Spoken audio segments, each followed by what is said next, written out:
I'm Joe Buczek, and I own Lighthouse Construction and Restoration.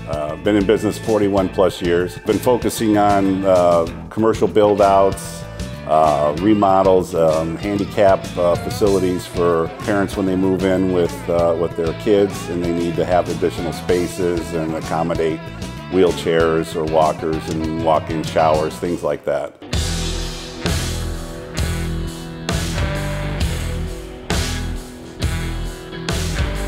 My passion to work in construction has always been to take something that is nothing and turn it into something that's wonderful and that people can enjoy in great spaces and open things up with, the right colors, the right design, and the right features. The design plays into everything. When you're working with your client and they have their ideas, and then I take all the years of my expertise into it and we meld them together, then we have ourselves a really quality, nice build out and a wonderful business. Stephanie Williams, the founder and owner of Pink Diamond Salon, came to me a few years ago and she started looking at spaces.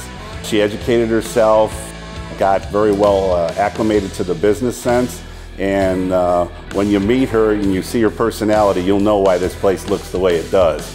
Joe is awesome. First of all, a couple of years ago, I found him on the internet, and he was just gracious the moment I met him. He just made me feel at ease with the whole idea of opening a shop. He goes above and beyond his duties. I just feel like I don't know, he's just amazing.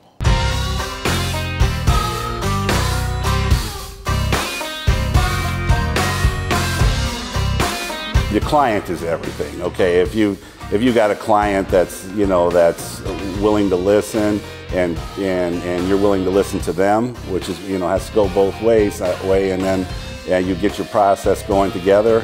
It really wasn't a job at all. I mean, I was out here on Sundays even because it wasn't like really working. Years from now it'll still look good. It won't be you won't be able to beat it up because of the products that we use. Like I said, this place is virtually just wipe it down and you're good to go. And with the expansion process that she may want to do in the future and in different areas, I think we can be moving forward with that throughout time. It's a great location, and there's a lot of people have been pulling on the doors while we were finishing this up over here, wanting to get going. So I'm looking forward for her to make a very good success here.